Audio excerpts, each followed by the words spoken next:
Je viens de fermer ma fenêtre, le brouillard qui tombe est glacé. Jusque dans ma chambre il pénètre, notre chambre où meurt le passé. Je suis seule ce soir avec mes rêves. Je suis seule ce soir sans ton amour. Le jour tombe, ma joie s'achève, tout se brise dans mon cœur lourd.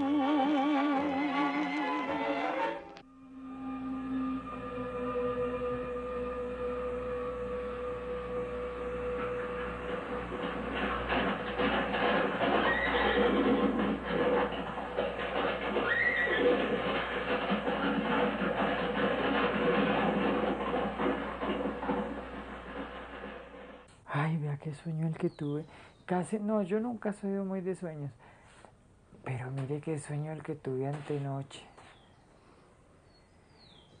Yo veía, pero no era de pronto una apertura de una ventana, no era que de pronto, ay, estoy viendo. No, nada, sino que de pronto yo dije, ay, estoy viendo que me poncilla en el caballo. Yo no pensé en explicar, ni en agradecer, ni en averiguar, ni en confirmar, ni en nada. Qué sueño tan raro, ¿no? Como tan simple y tan bonito.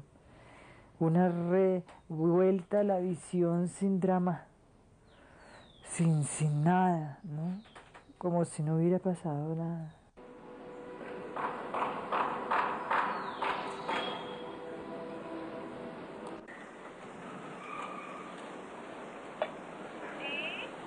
Luis Ospina. Ah, Poncho.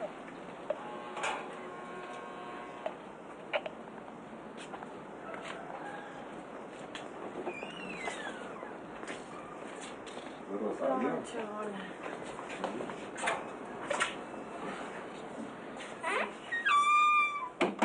¿Ya estamos? Sí. Bueno. Por ejemplo, Lorenzo, la primera pregunta que yo te quería hacer es ¿cómo tú no quisieras que fuera este documental? Sí, yo creo que a veces eso lo hemos discutido, yo creo que en conversaciones bastante interesantes ya nosotros. Yo no quisiera que fuera un documental sobre un señor que pinta unos cuadros muy bonitos, en el cual se le pregunta qué opina sobre su última obra, cómo la ve, o se le preguntan cosas sobre su evolución. Eso no me parece tan interesante. Para eso yo prefiero los documentales que se hacen sobre una obra sin el señor, ¿no es cierto? Pero a mí pues peliculitas que digan en 1955 se dedicó a hacer estos bodegones y entonces los muestran y muestran al pintor pintando y entonces le dicen maestro y él se voltea, eso a mí no me interesa. Yo no sé usted cómo ve la cosa. Yo siento que lo que estoy filmando no es un objeto. Ese riesgo tiene siempre el documental de volver objeto el sujeto. En este caso yo quiero un poco es que el sujeto me dirija a mí, o sea, de que yo pueda proporcionarte a ti una cámara y tú decir unas cosas que tienes que decir. Así es como lo veo. Bueno, eso me parece bien. Alguna vez hablamos de alguna película interesante en la que se hacía eso, que era como el tratar de buscar una manera de hacer una película y entonces eso era lo que se filmaba, ¿no? Y la discusión al respecto, ¿no? La inquietud de cómo llegar a algo que no se sabía muy bien qué era. There's something else that came to my mind in the plane last night that I'm actually more afraid of. I thought that I could find myself being attracted to your weakness or to your suffering. And if I realized I was, I think I would have to leave you.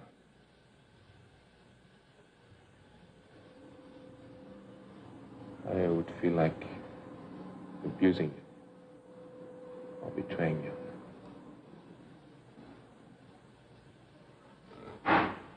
That won't happen.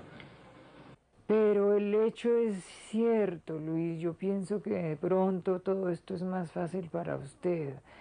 Y yo, pues, si alguna pregunta se le ocurre y todo, a mí me gustaría que me la hiciera, ¿no? Y no preguntas de esas que dijimos, sino a preguntas más raras y extrañas sobre qué me está pasando, porque yo estoy un poco enfermo, ¿no? Entonces, para mí esto es como un cuadro hecho por una persona que casi ya no se puede mover.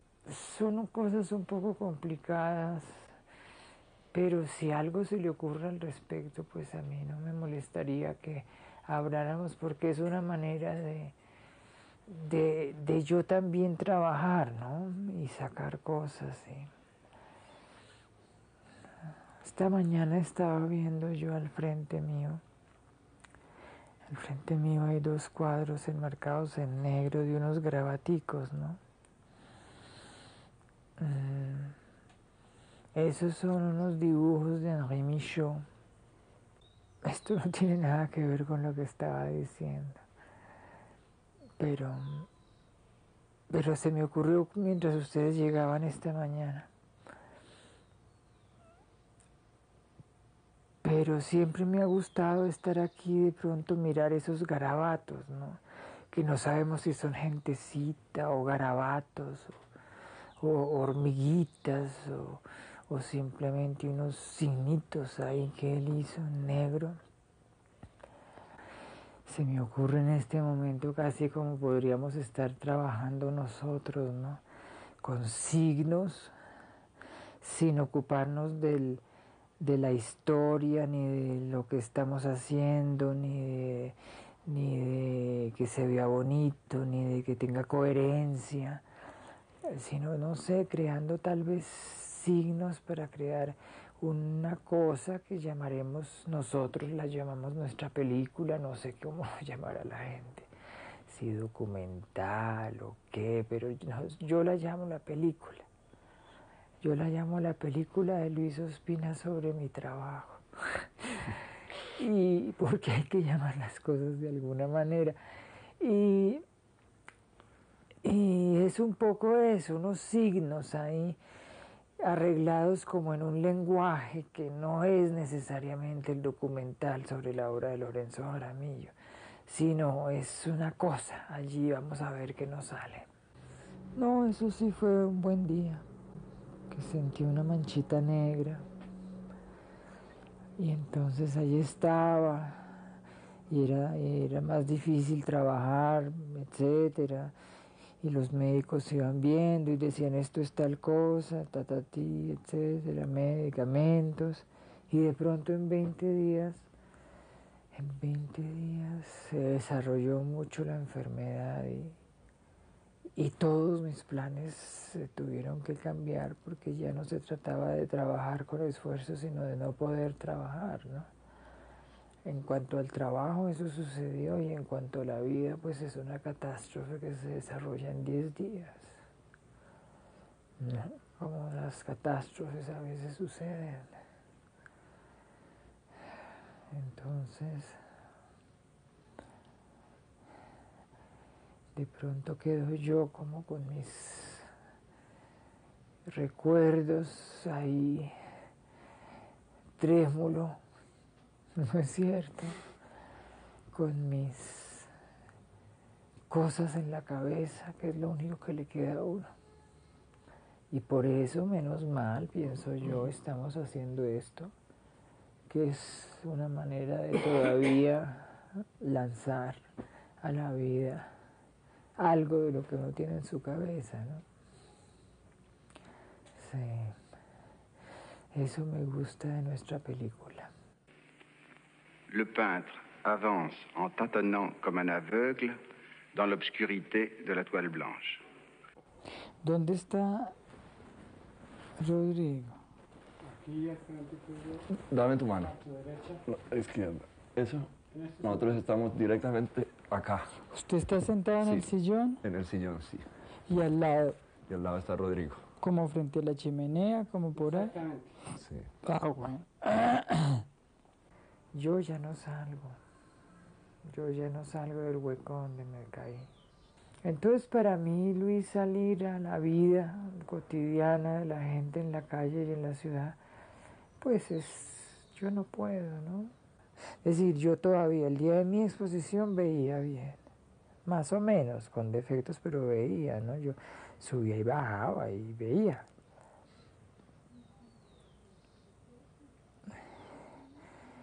Y ya 2 semanas después comencé a perderla, pero a paso aceleradísimo, ¿no? Pero después de eso se me fue apagando la luz. Esa es mi visión. Negro, noche. A mí me decían, le leemos, diga qué quiere que le leamos. ¿Algún clásico español? Yo estoy muy mal acostumbrado a leer las cosas en sus idiomas. Si a usted le dicen, bueno, le vamos a dar un libro, le vamos a leer un libro, ¿qué?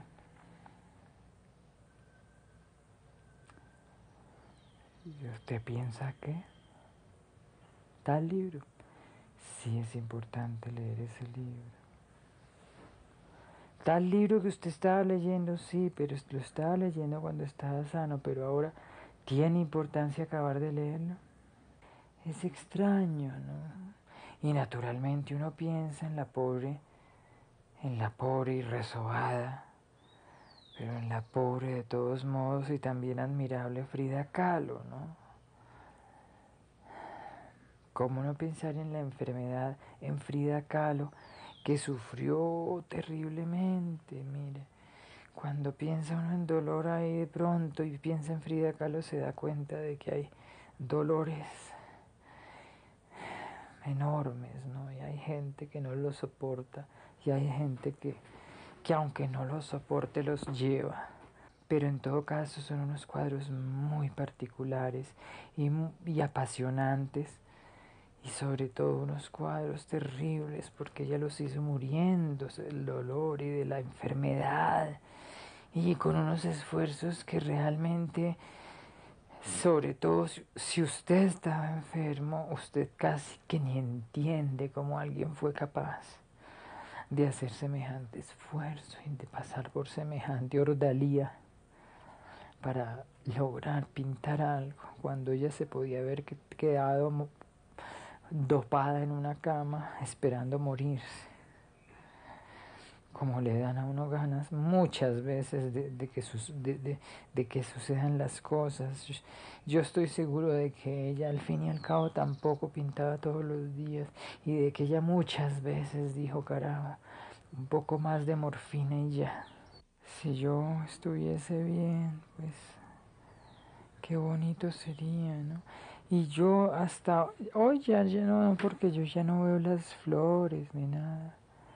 Pero todo esto era porque, digamos, era una micronaturaleza, una microvisión de la naturaleza, que es el jardín de mi casa. Un jardín para mí se volvió como el consuelo total, ¿no? El momento único, uno de los 2 o 3 momentos en la vida en que yo, por más que tenga problemas, me siento bien. Pero ya no lo veo. Ay, eso para mí era, yo pensaba, esto para mí es el paraíso, y se acabó esa posibilidad de paraíso. Ay, Luis. El único consuelo que le queda a uno en esos momentos es saber que uno vio días espléndidos, ¿no? Y se salió a los jardines y el día espléndido lo acarició y todo eso. París, 16 de junio del 89. Avanzaba la tarde. Por las ventanas de la casa salían cascadas una música barroca. Del caldo delicioso pasamos al pescado y a las papas doradas y húmedas con orégano. Seguía vivísimo el parloteo italiano. Los niños sacaron de la casa unos sombreros y se los pusieron medio disfrazándose. El profesor cocinero con minucia se comía las cabezas de pescado. Sacaban más vinito frío. La gente se iba medio adormilando. Algunos se cambiaba de puesto buscando la sombra. Yo entendía a veces todo, a veces algo y a veces nada. Cuando, como olas, la cháchara italiana se alborotaba y entre risas salían las genovesadas y las venecianadas. Cambiaron la música. Comenzó a sonar ópera italiana y ellos, que sienten eso de manera distinta a uno, comenzaron a tararear y a reconocer. Potrebbe diventare un angelo cuando ascolto questo. Eso, dicho por una veneciana sonriente, bien comida, mientras corta una torta a la sombra de unos rosales, es como diría Patricia Dávila, todo un mundo. Bellini seguía cayendo sobre el jardín y yo me dije, este es un momento de perfección. Los hombres buen mozos, las mujeres bonitas, los niños jugando en silencio entre las rosas, la tarde de verano avanzando, la música, la conversación plácida alrededor de los restos de un almuerzo simple pero sabroso. Todo eso rodeado por unos altos muros que nos separaban del mundo. ¿Qué más pedir? Yo estuve feliz, evidentemente. No es porque piense, como dice Jaime, que el arte debe ennoblecer la vida, etc. Pero si yo pudiese poner esa sensación que tuve ese día en un cuadro, estaría satisfecho. ¡Qué placer!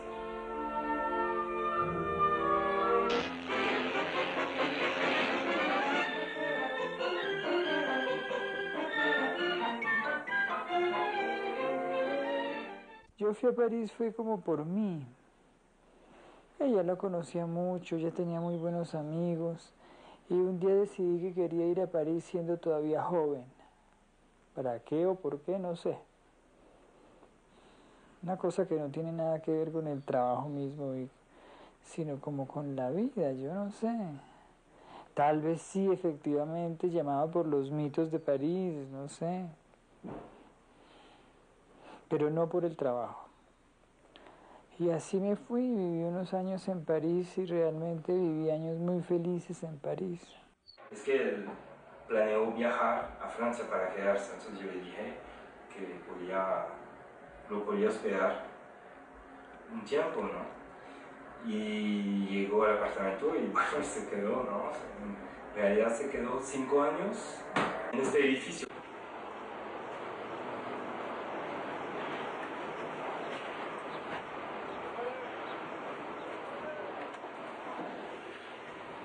Me pareció y nos pareció también con mis amigos en Francia que lo conocieron, ¿no? Que era como muy especial, ¿no? Como muy sui generis, ¿no?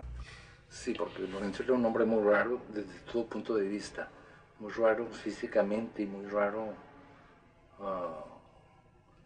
y sobre todo me pareció que era un gran dibujante por los dibujos que me mostró. Dibujaba muy bien. Desgraciadamente él dejó el dibujo más al lado y se dedicó a todas sus intereses, que eran demasiados y múltiples, desgraciadamente, para su pintura. Además, yo no soy tan trabajador, nunca lo he sido, entonces muchas veces yo no trabajaba.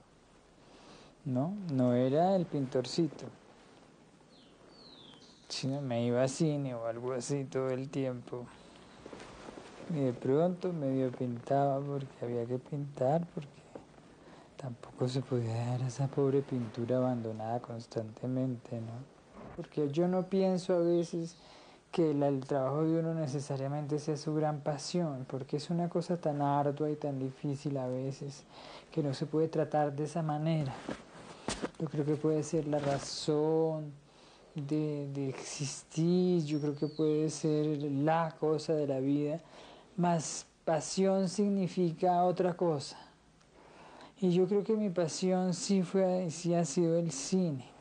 Él me contaba que la madre le daba, Yolanda, le recortaba no solamente cuadros, en las revistas, cuadros, digamos, de Van Gogh, las reproducciones, pero también las fotos de los actores y las actrices americanos más importantes, ¿no es cierto?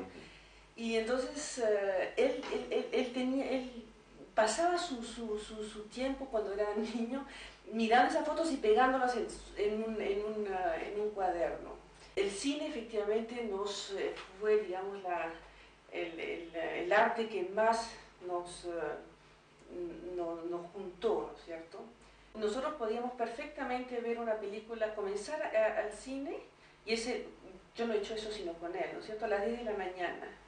Y después saltar a las 2 a otra película, después a las 4 a otro, a las 6 a otro, ir a comer y a las 10 volver, ¿no es cierto? Y después volver a comer. Eso era, incluso para mí era una fiesta así, la más grande de las fiestas. Yo quería mucho ese Pont des Arts, que me quedaba muy cerca a la casa. Siempre me tocaba cruzarlo para ir al otro lado porque yo vivía a 2 cuadras del Pont des Arts. Y entre otras cosas pasaba para ir a mis cines. A mis cines viejos, ¿no?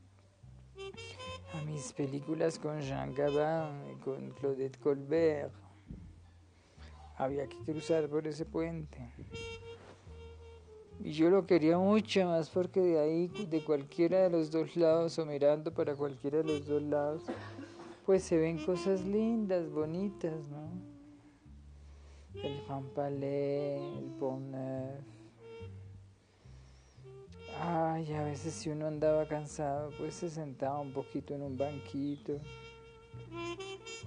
Y yo quería mucho ese puente, efectivamente. Y tengo recuerdos como de sentirme tan feliz. Hay momentos en que uno dice, estoy feliz, ¿no? Y esos momentos se repetían mucho cuando yo andaba por esos sitios. Eso como que resume casi mi recuerdo de felicidad de París.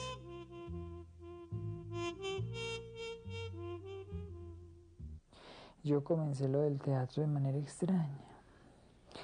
Hace muchos años, una hermana que yo tengo comenzó a hacer teatro. Empezó a hablar de teatro todo el tiempo. Y teatro, y teatro, y teatro. Y entonces ya no se hablaba sino de teatro. Y en algún viaje yo dije, vamos a ver teatro, a ver, y le contamos a la pobre hermana que está en Bogotá sin saber qué es lo que se hace en el mundo. ¿Qué es lo que se hace en el mundo?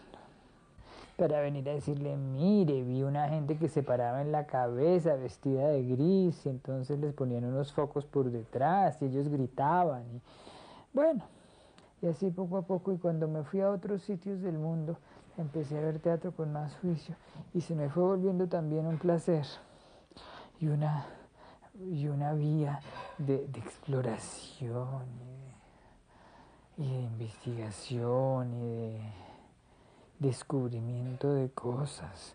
Y efectivamente, pues uno ve cosas muy interesantes en la vida teatral, ¿no?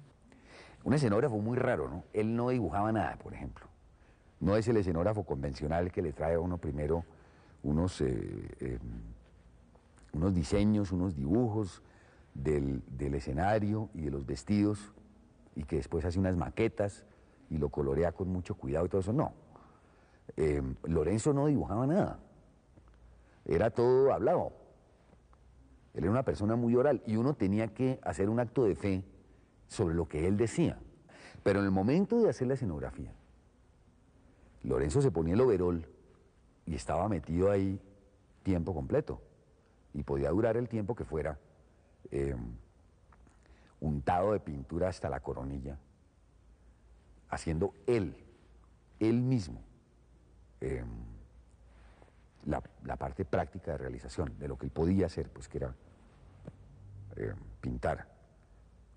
Yo me lo encontré una vez en la Universidad de los Andes, donde ambos éramos colegas, y le dije, Lorenzo, yo quiero hacer una obra, que es esto y esto y esto, que es sobre la vida de Silva, y a mí me gustaría que usted hiciera los vestidos, y estoy buscando un escenógrafo. Y me dijo, no, yo o hago todo o no hago nada. Entonces a mí me pareció chistoso y yo le dije, está bien, ¿no? Señor, ¿y esos por qué nos miran?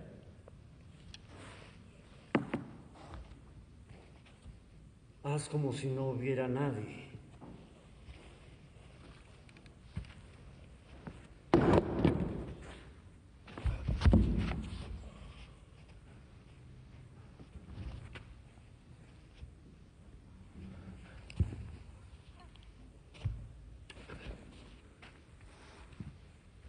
¿No les molestaría mirar hacia otra parte?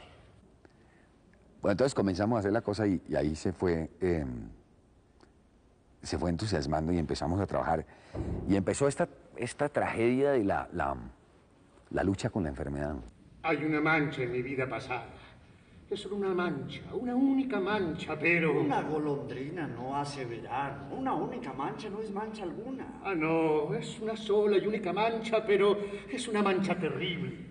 Yo, Santuán, engañé una vez, engañé a un amigo. Caramba, ¿cómo pasó? El uno y el otro frecuentábamos a la misma joven. Él estaba enamorada de ella estaba enamorada de mí. Él la cortejaba, yo me aprovechaba. Y fue así como se pudo hacer el espectáculo que él nunca alcanzó a ver. Pero yo estoy convencido que esto que está aquí es lo que él hizo y que si lo hubiera visto, hubiera dicho, esto es lo que yo hice, esto es. En el vestuario, por ejemplo, ahí está él, no su pintura, él, como ese mundo que él tenía, ¿no? Esa cosa un poco ingenuamente perversa, como diabólicamente infantil, ¿verdad? Ahí está, esa cosa dramáticamente juguetona. Está en la obra, eso es él, ahí está. Y uno siente ese espíritu, ¿no? Uno siente, está habitado por ese espíritu en esta obra de una manera clarísima, ¿no? Juste le temps de faire le charmeur, il faut dire quelque chose, mais je pense que ça passe trop vite. Pues es que yo tengo muchísimas imágenes de Lorenzo. Entonces Lorenzo son 1000 personas distintas. Lorenzo son sus amigos en cada uno de los países del mundo. Lorenzo es la pintura, Lorenzo es el teatro, Lorenzo son muchas cosas distintas. No es una sola imagen. Por eso decía al principio que si hubiera sido solo el pintor, pienso yo que tal vez hubiera sido mejor pintor. Pero como nadie sabe cuándo se va a morir, entonces uno no puede ni decidir eso ni escogerlo. Avec cette musique, je l'ai entendu il y a longtemps, il y a peut-être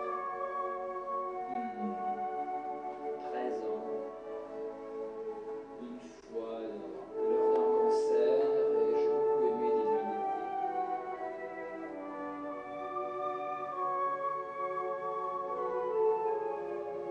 Et c'est peut-être bien d'être là dans un miroir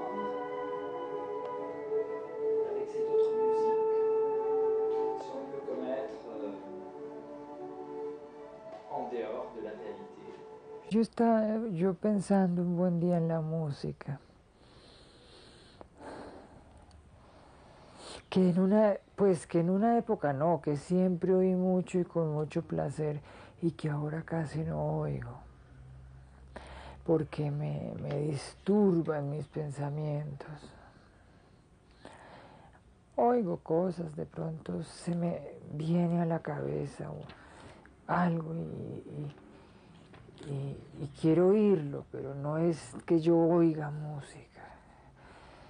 No, yo no sé si es la música interior o qué, que la reemplaza, o los pensamientos. Es como si usted va a un concierto, Luis, y hay un señor hablando al lado, o dos señores hablando y conversando al lado. ¿Por qué los hace usted callar? ¿O por qué toda la gente les dice, chito, déjenos oír en paz el concierto? Pues porque la música no está diseñada para ser oída mientras uno habla, ¿no? Mientras la gente habla y dice cosas. Y cuando usted está, yo creo que eso es lo que le pasa a uno cuando se enferma, digamos. Enferma, digo yo, no de una gripa o de una pierna rota, que sí le permite oír sus sonatas, sus vainas, sino cuando se enferma de enfermedades mucho más graves y profundas y que le cambian la vida. A veces se la cambian tanto que se la quitan y le dan otra cosa, no sabemos qué a cambio. Cuando usted está con una enfermedad o en circunstancias tan distintas y tan enormes, usted habla y usted oye cosas y usted tiene al lado señores desconocidos que le hablan de vainas raras que usted nunca había pensado. Y todos esos diálogos son incompatibles con una música y usted debe escoger entre decirle a esas voces, chito, que queremos oír nuestra sinfonía, o no oír la sinfonía. Entonces, como yo ya oí mucha música, yo no oí toda la música, ni la conozco, para nada, no pretendo decir eso. Pero uno oyó música y uno la disfrutó, y en este momento a uno más le interesa más hablar con el señor del sillón de al lado, porque tiene cosas que a uno le interesan que decir.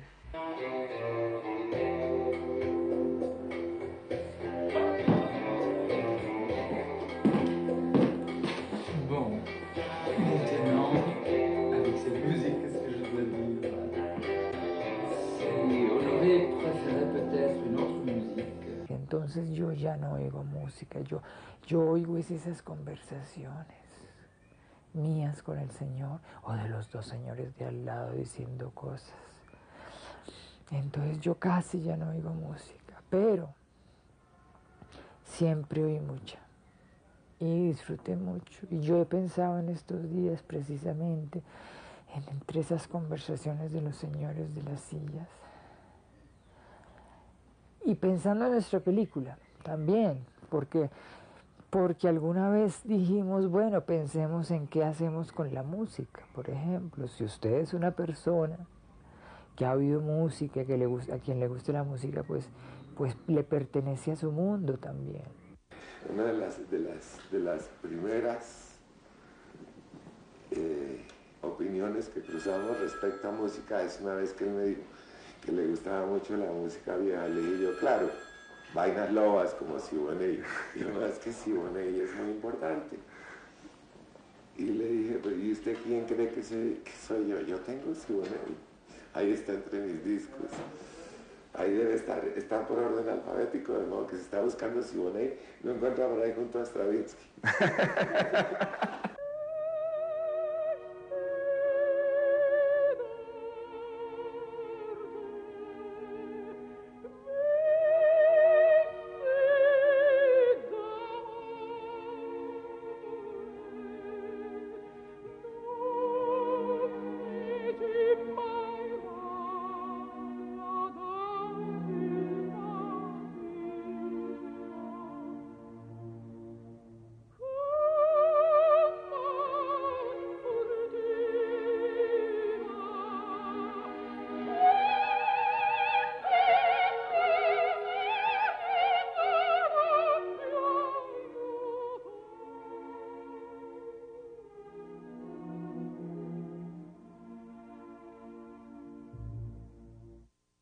Adoraba la ópera, por ejemplo, ¿no? La ópera como arte total, digamos, ¿no es cierto? Donde podía uno poner todo, ponía la pintura, menos el cine, pero ponía el teatro, la música. Entonces, para él era algo muy importante también la ópera. ¿Qué cosa artificial sugerirá naturalmente poner una música, ¿no? Mood Índigo me gusta mucho, me parece tranquilo, lindo. Y lo otro, canciones que a uno le producen nostalgia de alguna ciudad donde uno vivió y todo, pues me parece un poco fácil, ¿no?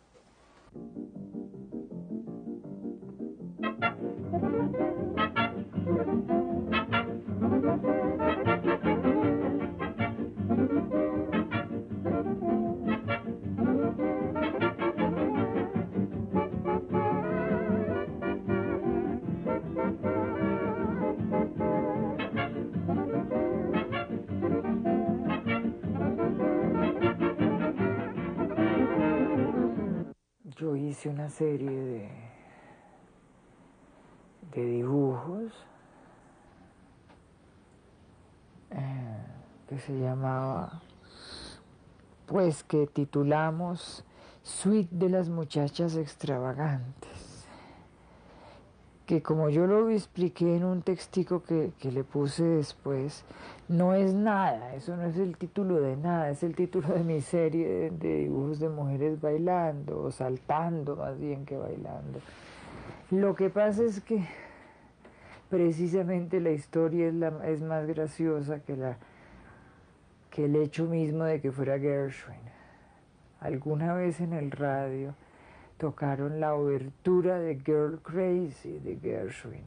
Y en vez de decir vamos a presentar la obertura de Girl Crazy, dijeron vamos a presentar la suite de las muchachas extravagantes, lo cual es una especie de falsa y pseudo y graciosísima traducción de la cosa. Entonces dije, vea, pero tan falso, pero tan gracioso. Hay cosas que son erradas totalmente, pero son graciosas, ¿no es cierto? Es como el cuento de la rubia diciendo tonterías, pero la rubia es encantadora. Y entonces yo dije, bueno, hagamos, y se me ocurrió como unas niñas ahí saltando. Hagamos a las niñas saltando y pongámosle este nombre como tan casi surrealista bajo las circunstancias. Y esa es la historia, ¿ve?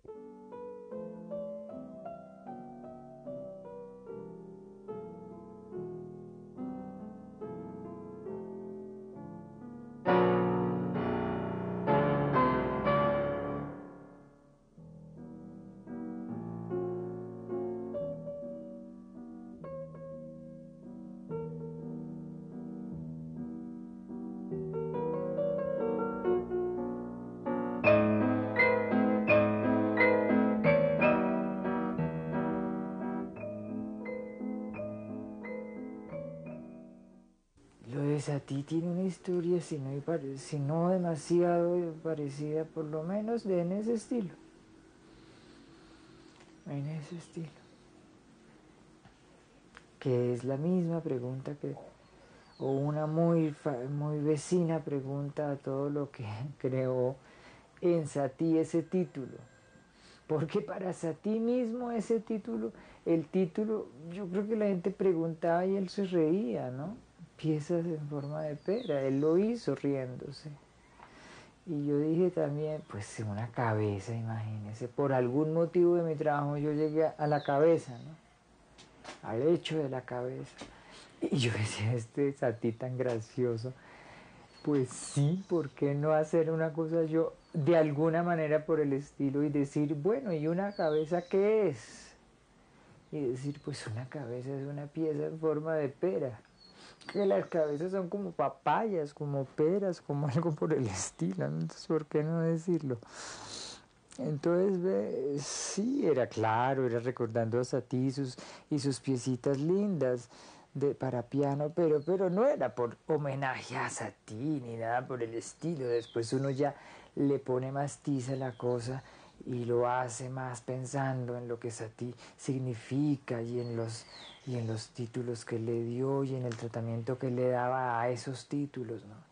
Pero también fue pensando en que chistoso, ¿no? Porque las cabezas sí son como unas peras, para un lado o para el otro, yo no sé.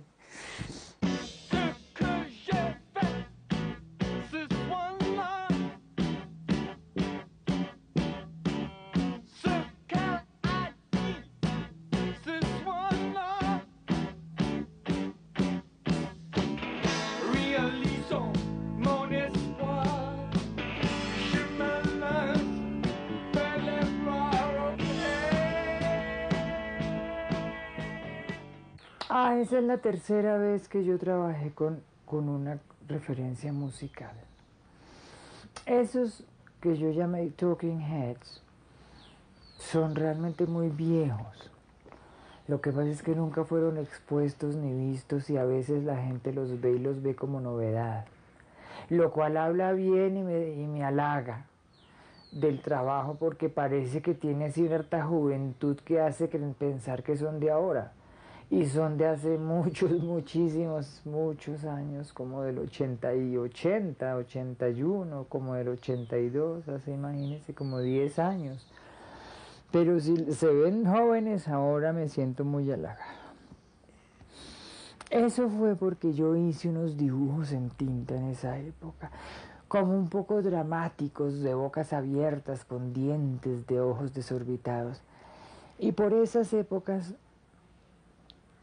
había comenzado a suceder unos años antes y estaba en su auge como lo que yo llamaba el gran grito de una juventud, no acá, sino en otras partes, y de la cual nunca me interesó hacer parte y que nunca conocí bien ni nada, pero sí conocí su existencia. ¿Y eso qué era?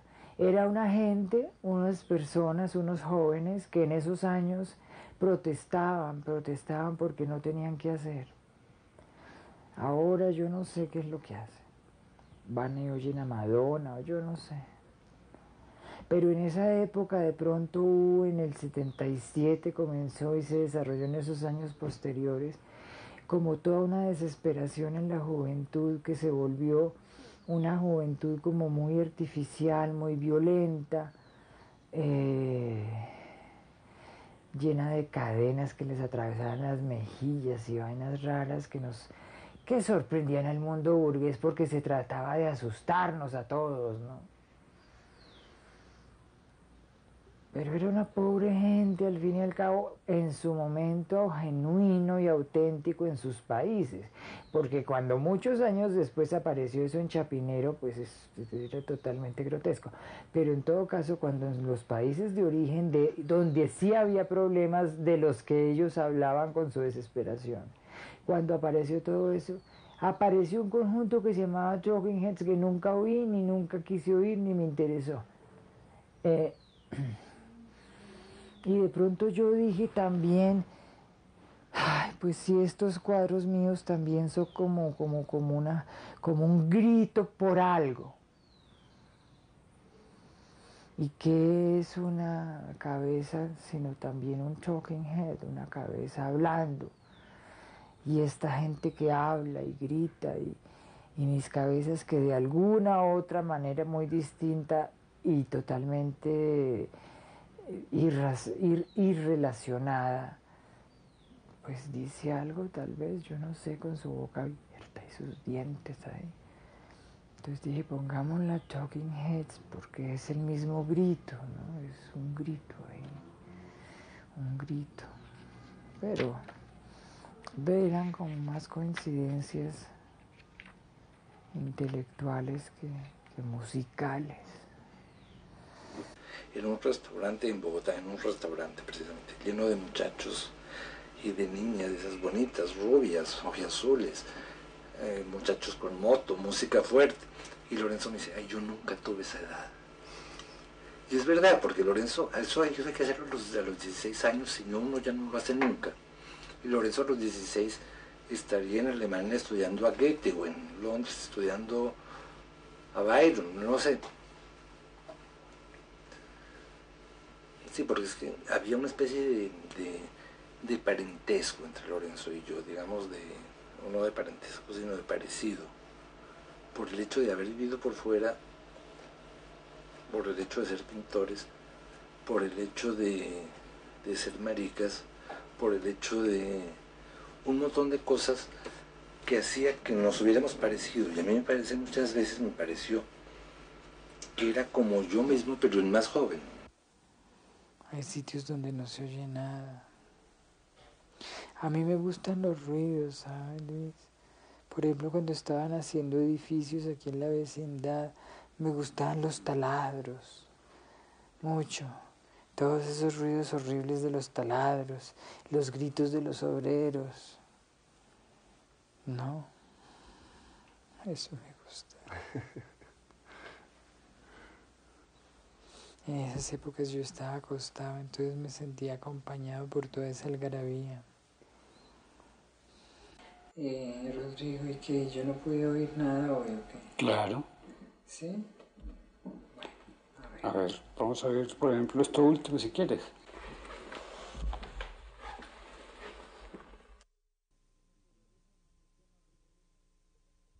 Los olores me molestan horriblemente. Olor a comida, olor a lo que sea. Me molestan, yo tengo esa obsesión. Yo quisiera ver en un mundo sin olor. Ni siquiera digo yo sin el sentido del olor yo, porque me aterraría el hecho de que la otra gente esté oliendo cosas. ¿No? Me molestaría enormemente que aunque yo no las huelan otras personas. Me gustaría un mundo sin olor, un mundo lleno de sprays y de cosas para uno echar por todos lados y cambiar los olores y modificarlos y crear lo que a uno le interese o no sé qué. Yo me acuerdo mucho de una cosa que me impresionó, que es el olor de sándalo, ¿no? Una vez yo llegué a un templo. Ellos en la India muelen el sándalo, ¿no? Y yo llegué a un templo en el que no había demasiada gente y en el que una persona estaba en una especie de mortero moliendo sándalo. Eso lo vuelve en una especie de pastica que es la que se ponen en la frente, ¿no? Y claro que eso olía delicioso.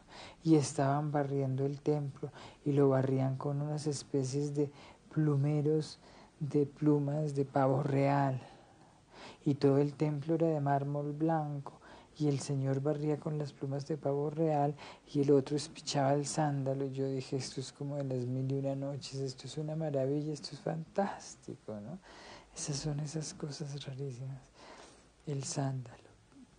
Y me compré una botellita de aceite de sándalo para las grandes ocasiones, pero la gente no se da cuenta de que yo me echo aceite de sándalo, yo no sé por qué. La gente está acostumbrada a Curós, la gente está acostumbrada a esas cosas más elegantes, los grandes perfumes de Vogue. Y yo me echo mi aceitico de sándalo y nada. Qué risa, ¿no? Nueva Delhi, 21 de enero del 90. Primeras impresiones en New Delhi. El polvo. Y eso que es la estación verde, tierna de invierno. Y todo es lleno de polvo. No hay andenes sino arenales. No hay jardines sino bejucos secos entre arena y vestigios de un pasto paja. Hacen popó donde los coge la circunstancia, acurrucaditos, con gente pasando por ahí, motos, carros. Ustedes imaginarán lo que eso puede producir como textura de piso. En general, suciedad. La India le dio un asco como tremendo, ¿no? No sé si les conté que la India es un país particular, entre otras cosas, porque anda uno constantemente con asco. De la comida, del agua, de los mocos en la cara de los niñitos, de los popós, de los escupitinajos, de la gente sonándose con los dedos, de las gitanas, de las moscas. Es impresionante. Yo he tenido una especie de reacción anoréxica y no como casi nada.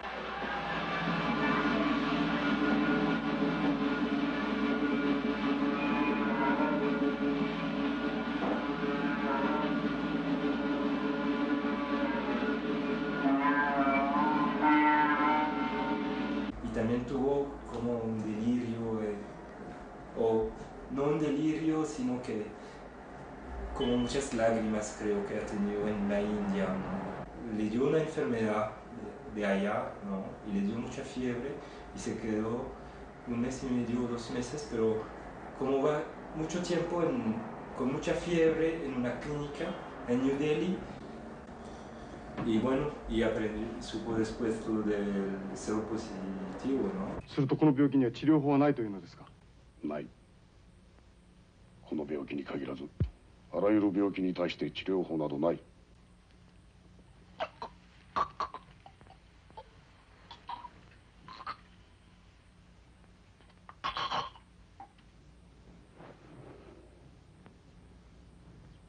医術などと言っても情けないものだ。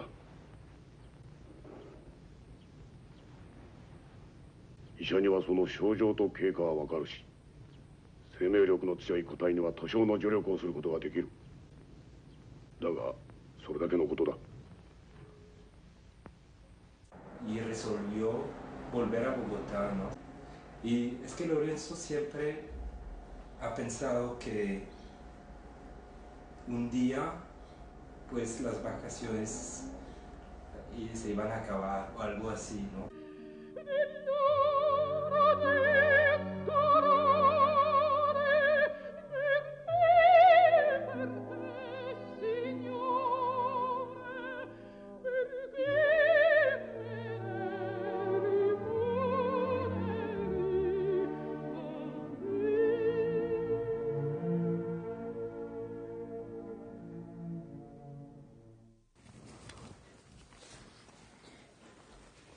Puchi, ¿Qué?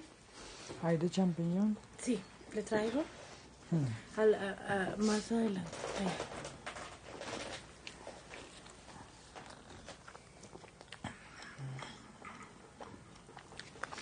Una cosa, Luis, que he descubierto como enfermedad es la pizza. ¿Es la qué? La pizza. La pizza. ¿Por qué?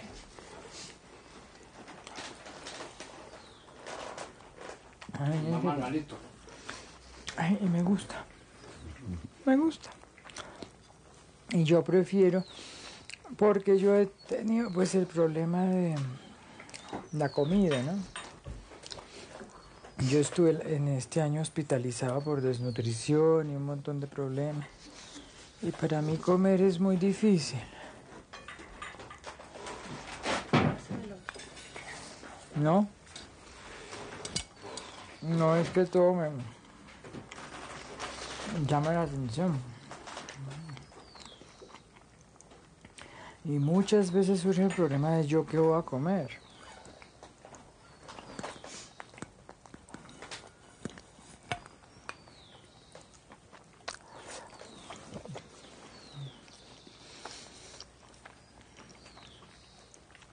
Y yo he descubierto una pizza que me gusta, que es muy fácil, que a nadie molesta.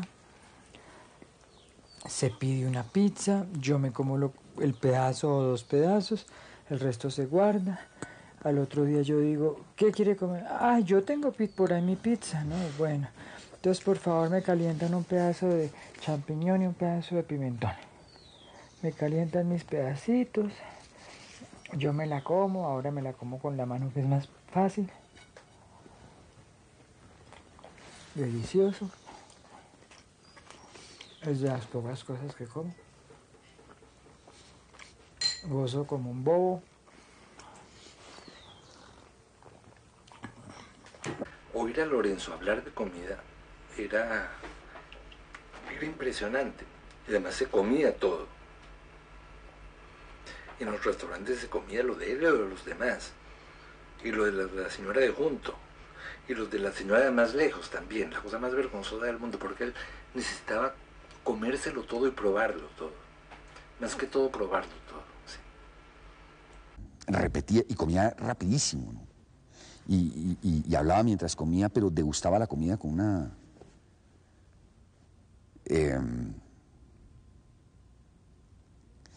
yo creo que era cuando era como más feliz, ¿no? No, yo no sé, yo tengo una cierta nostalgia gastronómica de París, que a veces me divierte mucho.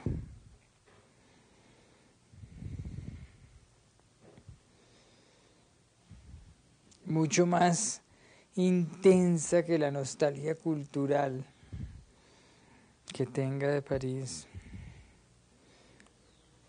A mí me gustaría volver para comer e ir al cine. Digamos, los días de fiesta era cine todo el día. Cine todo el día y, por supuesto, cuando se acababa el cine comentábamos, decíamos, mira qué cosa tan linda lo que hemos visto, y esto y el otro. Después las películas se iban acumulando y entonces decíamos, bueno, ¿cuál hemos preferido? Entonces cada uno tenía su gusto. Pero el gusto de Lorenzo era, como te decía, así infalible, ¿no es cierto? Yo iba siempre con una amiga al cine. Y un día resolvimos que no volvíamos a ver películas de gran público francesas. No volvíamos a esas vainas, para nada. Manon de Sours y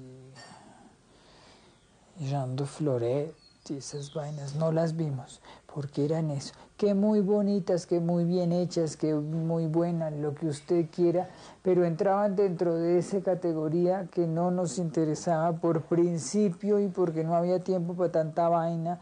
¿Y por qué no? Porque si uno hace una excepción, pues hace otra, y entonces ¿qué?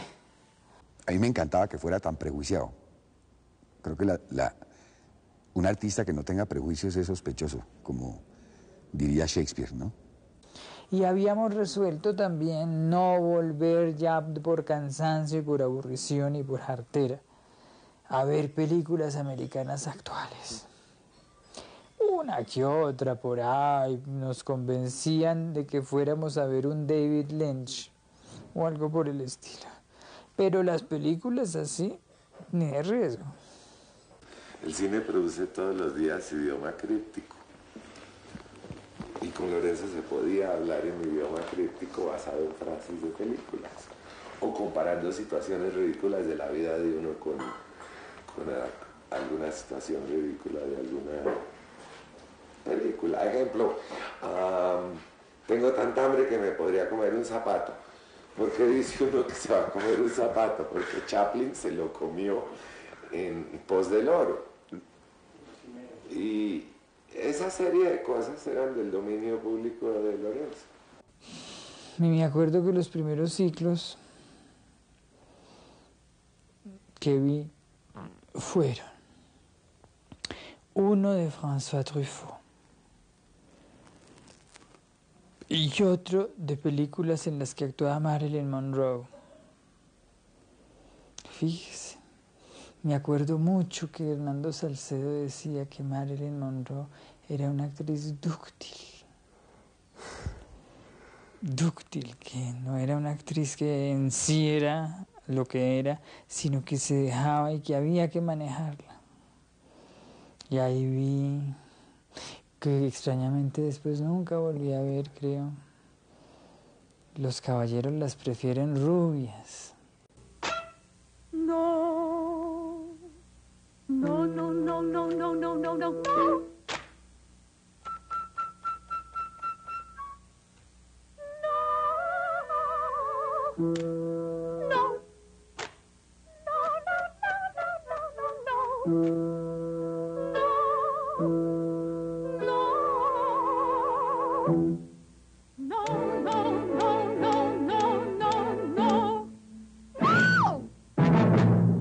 De todos modos, aunque uno nunca vuelva en la vida a ver eso, siempre se le queda la bajada con el vestido rojo grabada, ¿no?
Películas de Rossellini, por ejemplo, son importantísimas.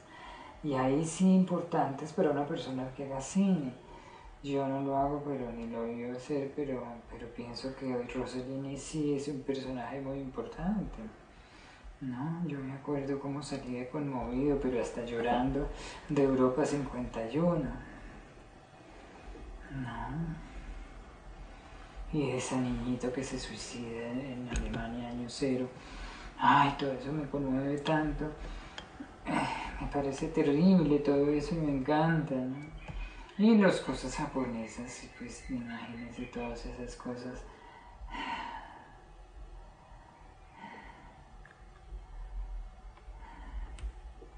Tan delicadas y tan terribles al mismo tiempo.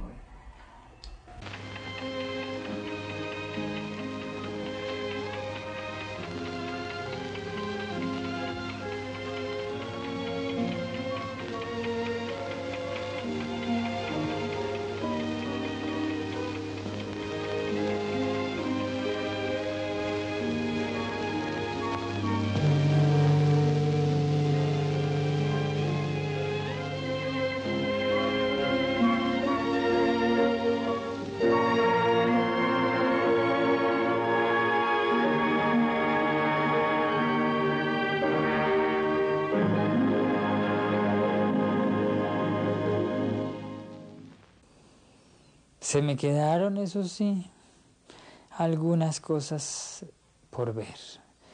Eso sí fue una lástima. Por ejemplo, yo nunca vi arroz amargo. Cosas extrañamente importantes para una persona que ve cine, que debería haber visto, ¿no? Porque si yo le digo, no vi tal o cual por allá cosita de Kurosawa, pues eso no importa. Pero hay cosas básicas que yo nunca vi, se me quedaron sin ver. Arroz amargo. ¿No? En todo caso, yo gocé mucho con el cine, caramba. Y si usted me pregunta que si tuvo que ver con mi pintura, yo digo que no. Era tan independiente y como un placer tan especial el del cine que eso no tenía nada que ver con el resto de mi vida. De pronto yo me habría quedado la vida entera viendo cine. A veces pienso que no te he preguntado suficiente sobre pintura. Pues pregunte, porque ¿qué vamos a hacer? Yo no tengo mucho ni nada muy interesante que decir sobre pintura, pero de todos modos, si vamos a hablar de cosas, hay que hablar de eso, yo creo, ¿no? A ver. Pues tal vez podríamos como agarrar palabras. Sí. Entonces, por ejemplo, yo te puedo preguntar sobre el color. Sobre el color. Yo creo, a veces he pensado, además en mi pintura parece haber sido el color importante, ¿no? No soy yo quien deba decir si sí o no ha sido importante, pero parece haber sido según los comentarios. Pero efectivamente yo pienso que la pintura es el color. De cierta manera, una cierta definición puede ser esa, ¿no? Si uno piensa que el dibujo es la línea y cosas así un poco simples, pues la pintura es el color. Yo pienso que sí es cierto, ¿no? Que poner una mancha de un color y en la otra mancha de otro color, eso es pintura de alguna manera, ¿no? A mí el color me gusta, a mí personalmente. Y me gusta la obra de pintores que usan el color y que tienen colores lindos, digamos. Suena bobo, pero así es, ¿no? Extrañamente los cuadros que a mí en la historia de la pintura, por ejemplo, si uno piensa ya en las idas a los museos y en todo eso, más me han gustado. Y si a mí me dicen cuál es su cuadro favorito, yo diría un Tiziano del final de su carrera en que ya no usaba el color, fíjese. Pintaba en carmelito, más o menos. Lo que hacía era color café. No se veían cuadros color café necesariamente, que eso es la gran cosa, precisamente. Pero él pintaba casi solo en color café, y esos son los cuadros que yo rescataría de toda la historia del arte. No los Goyas fantásticos, llenos de sutilezas de color, ni los Matisse llenos de color, ni Rembrandt todo secreto, ¿no? ni los toquecitos maestros de Velázquez, ni los impresionistas llenos de colores, ni nada de eso. Para mí la gran cosa es Tiziano del final, que pintaba con café, como con tinto, con cuncho de tinto. Uno tiene sus cosas, ¿no? Cuando uno tiene 16 años tiene sus ídolos, y a los 20 otros, y a los 25 otros. Y a mí al principio me emocionaban y eran ejemplos para mí dibujantes muy evidentes, ¿no? Miguel Ángel, Picasso, en que uno veía el dibujo muy claramente. Mucho más tarde me han interesado mucho más otros dibujantes, ¿no? A veces ni siquiera son 100% dibujantes, como Michaud. Los dibujos de Henri Michaud a mí me encantan, no sé por qué, por ese significado de los signos, por esos ritmos que tiene, ¿no? Esas reminiscencias de caligrafías de por allá lejos.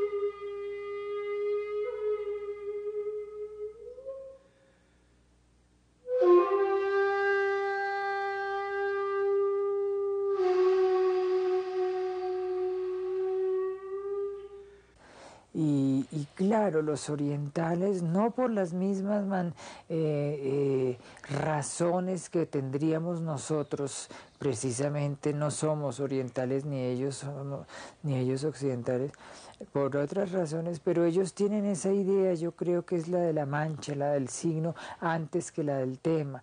Ellos dicen, hagamos una montaña y una lluvia, pero para ellos pues es más importante ese manchón de tinta gris, etcétera, ¿no? Entonces, efectivamente era una cosa como en ese sentido, ¿no? En que a mí me interesaba más el garabato, o la mancha de agua gris, o el signo con el pincel, pues agarrado como con el caso de un oriental que dibuja una noche de lluvia o algo así, a un tema, ¿no? Pero era secundario, entonces efectivamente era una visión del dibujo, no del desnudo. Y me molesta mucho cuando alguien comenta que esos personajes a veces recuerdan los desnudos de Luis Caballero. No tienen absolutamente nada que ver. Yo sé exactamente, Lorenzo Jaramillo admira profundamente a Caballero como Luis quiere mucho a Lorenzo Jaramillo, pero en ningún momento, es decir, solamente por tema, uno puede asociar estos dos trabajos de desnudos masculinos. Lo de Lorenzo siempre tiene una presencia de rudeza que nunca tiene Caballero. La gente decía en cierto momento que me copiaba a mí al final. Mentiras. Era yo el que lo copiaba a él. Porque cuando yo conocí a Lorenzo, y sobre todo que conseguí un modelo que luego me prestó, digamos, y usábamos el mismo modelo, y yo trataba de hacer dibujos a lo Lorenzo, mientras que él nunca trató, o si acaso, trató de hacer dibujos a lo quién sabe quién, como él conocía a todo el mundo, y yo no. Entonces él estaba mucho más enterado de en quién había que inspirarse. Cuando yo vi las cosas que estaba haciendo, eran tan distintas las cosas que hago yo, que obviamente no puedo aprender nada. Yo creo que si algo aprendió a estar conmigo debe ser pues una cierta idea de que la pintura es una cosa que hay que hacerla si tienes ganas, sino para qué la haces, que hay que aprovechar pues las ganas de pintar y la libertad enorme que hay para estar haciendo exactamente eso que uno desea hacer, y no otra cosa. Paul Roth me enseñó a dibujar. Y como decía Ángel, el dibujo es la propiedad del arte, lo cual sigo pensando yo también. Pero Lorenzo era un dibujante extraordinario, y eso le viene de Roda, que le inculcó el gusto del dibujo. Además, Roda es un hombre muy culto también, como era Lorenzo. Es decir, me imagino que no solo el dibujo, sino el gusto por la novela, por el cine, por mil cosas distintas, deben venir de Roda.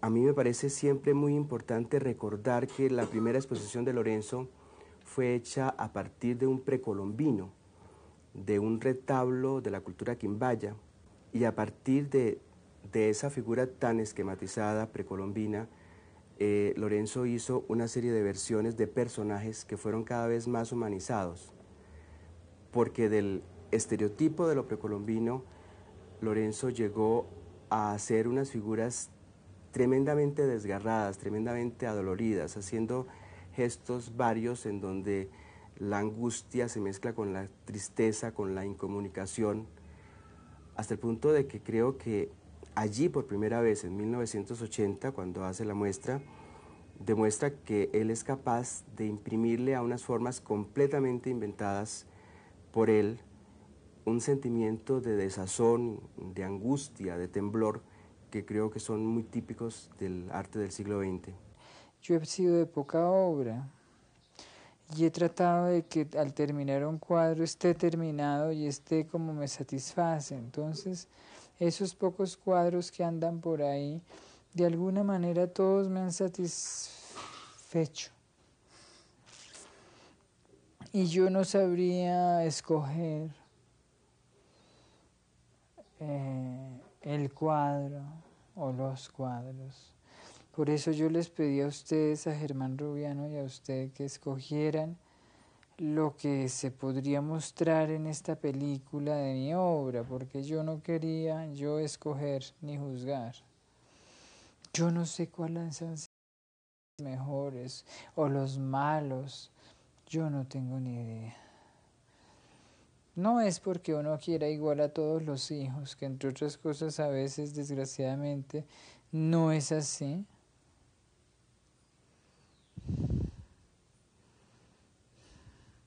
Sino porque yo no sabría juzgar, porque yo he hecho de la mejor manera todo lo que he hecho. Yo sé que hay cuadros muy buenos, pero no es para mí de ir y decir, vea este cómo es de bueno.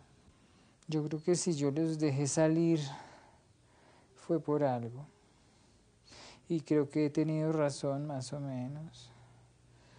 Yo no sé si esto es pura vanidad, pero no creo que nadie haya nunca dicho qué cuadro tan malo de Lorenzo Jaramillo.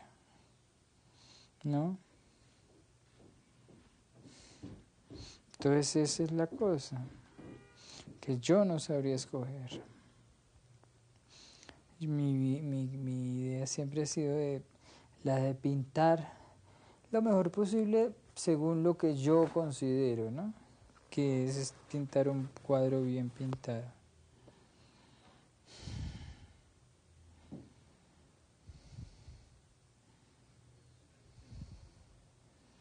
Es como una relación de alguna manera como tan modesta y tan sin encanto, la que uno tiene con sus cuadros, ¿no? Ellos se van.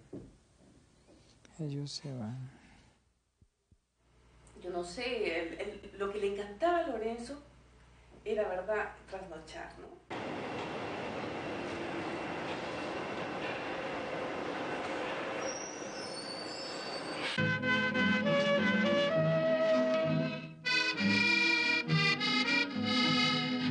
Où sont tous mes amants, tous ceux qui m'aimaient tant, jadis quand j'étais belle, adieu les infidèles, ils sont je ne sais où, à d'autres rendez-vous, moi mon cœur n'a pas vieilli pourtant, où sont tous mes amants?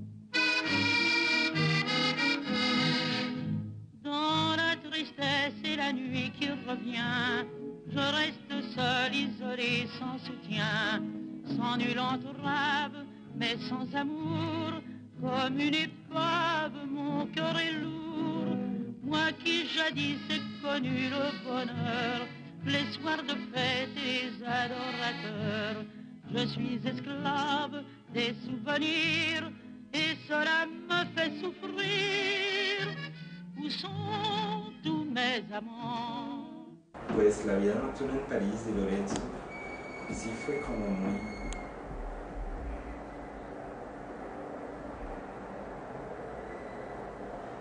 importante, ¿no?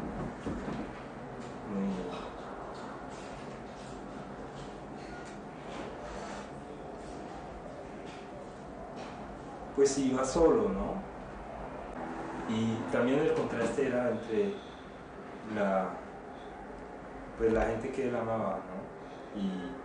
Pero parece que amaba pero sin éxito. Habiendo él vivido en Francia, me acuerdo que le dije, pero los mismos franceses dicen que es mejor haber amado y haber perdido que no haber amado nunca. Y de golpe se ponía pensativo y reanudaba.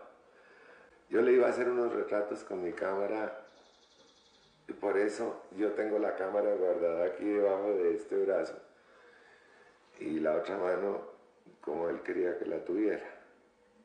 Había momentos en que yo abría los brazos, le tomaba la foto, generalmente en el momento que estaba distraído. Nunca lo vi preocupado.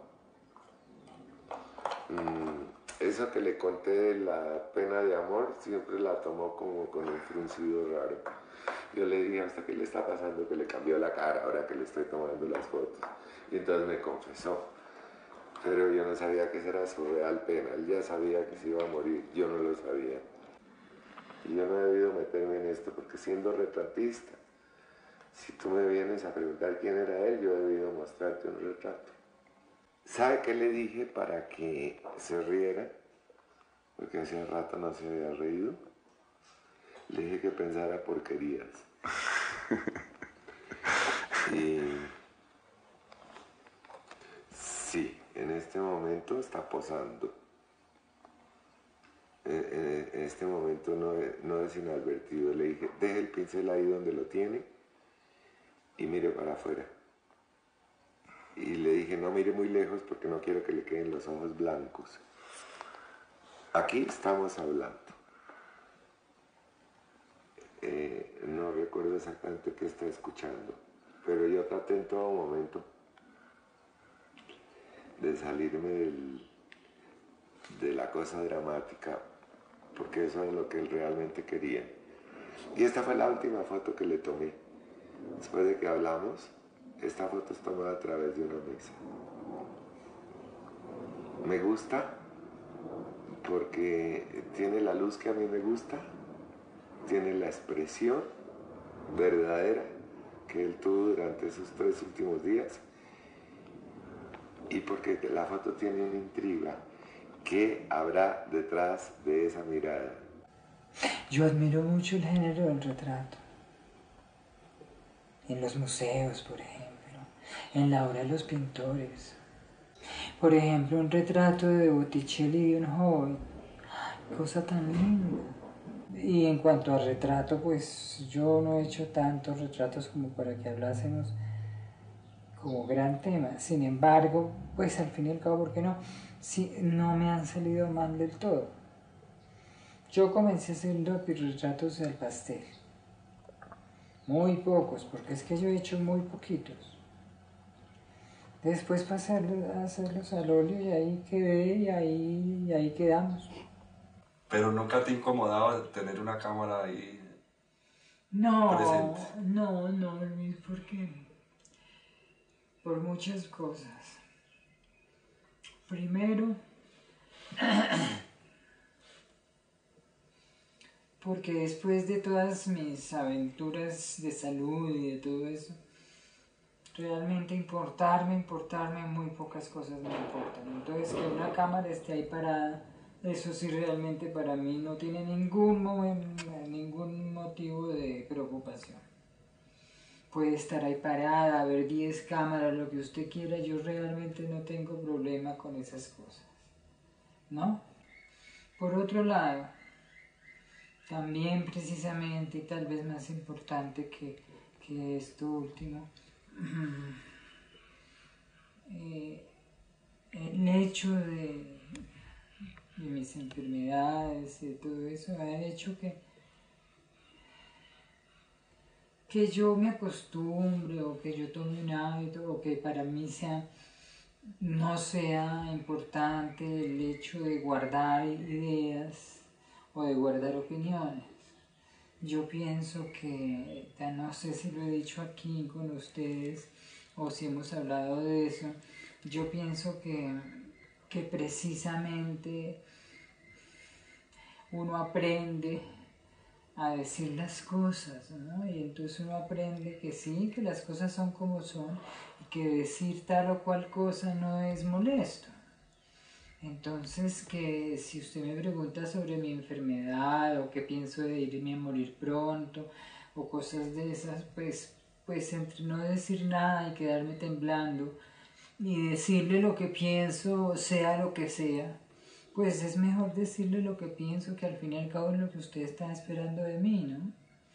Y además, ¿qué importa decirlo? Y además, ¿a quién decir? ¿A quién va a molestar? Y si a alguien le molesta la idea o lo que yo diga, pues qué lástima, ¿no?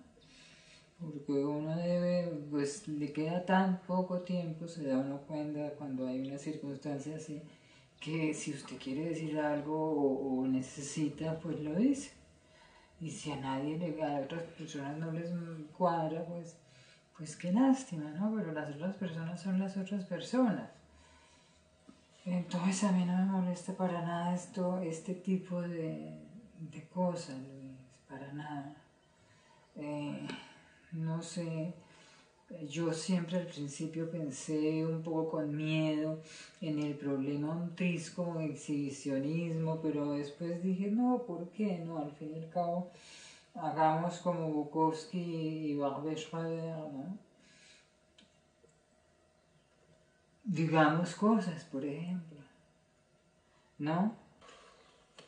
Sí, a veces me pregunto cómo se va a ver un trabajo como este en la televisión, por ejemplo, donde está acompañado a veces de comerciales, de telenovelas, enfrentado con otras cosas.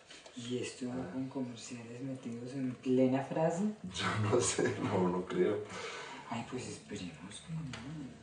Porque entonces nos tengo que mover y filmar los comerciales para que no nos dañen mucho la cosa. Pero que en la televisión sea interrumpida por los chillidos y por los alaridos y todo eso a mí no me molesta, me parece que puede ser gracioso como espectáculo. Interesante. A ver qué tanto resiste nuestra peliculita el aire horrible de la televisión. Este documental fue de las cosas que más lo ilusionaron hacia el final de sus días, ¿no? Hablaba, y cuando hablaba del documental le brillaban los ojos, ¿no? Pienso yo que había un designio al no querer que el documental tuviese un guión, ¿no? Ni siquiera un orden ni un plan determinado. Creo que era un poco un reflejo de lo que fue él básicamente como artista, ¿no? Pero cuando una persona se muere, sea joven o sea vieja, uno ve la vida como un todo. Y la de Lorenzo fue esa, no fue otra. Es tonto decir si hubiera hecho más cosas, hay que pensar lo que hizo. Entonces fue una persona que quiso ver cosas, que estuvo muy apasionado por todas las formas de la cultura y del arte. Yo creo que eso fue su vida. Y a mi modo de ver, dentro de eso está Lorenzo Pintor. Si yo cierro los ojos y pienso en la obra de Lorenzo, yo personalmente lo veo como un gran gráfico, como un gran dibujante, más que como un gran pintor. Porque hay muchos pintores que pueden pintar o llegar a pintar tan bien como él, pero dibujar es muy difícil porque el dibujo es una cosa mucho más directa y mucho más, digamos, inclusive de nacimiento. Que el dibujo se aprende menos que la pintura. Y Lorenzo era sobre todo un gran dibujante.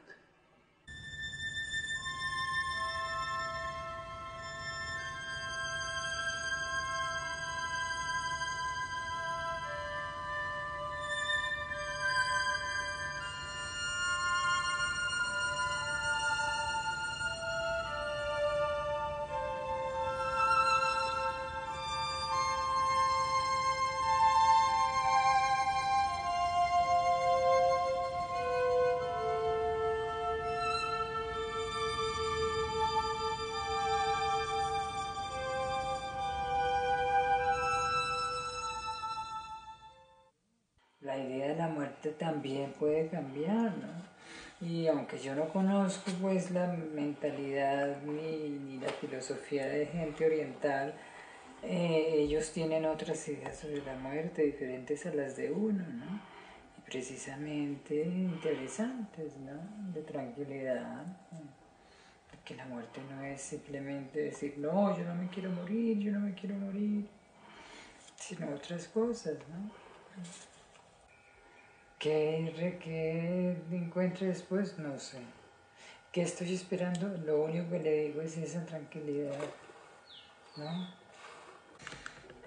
Y en ese sentido, la esperanza es una esperanza en el pasado, ¿se fija? Nous sommes dans le passé. J'adore le passé. C'est tellement plus reposant que le présent. Et tellement plus sûr que l'avenir. Eso sí era la dolce vita, naturalmente, sin preocupaciones, todo delicioso y lindo. Por eso tal vez, probablemente fui tan feliz, ¿no? Porque era una vida perfecta. Y pinté cosas que no estuvieron mal. Grandes cabezotas, trípticos de mujeres bailando. Sí, no me quedaron mal. Acabamos por hoy. Sí.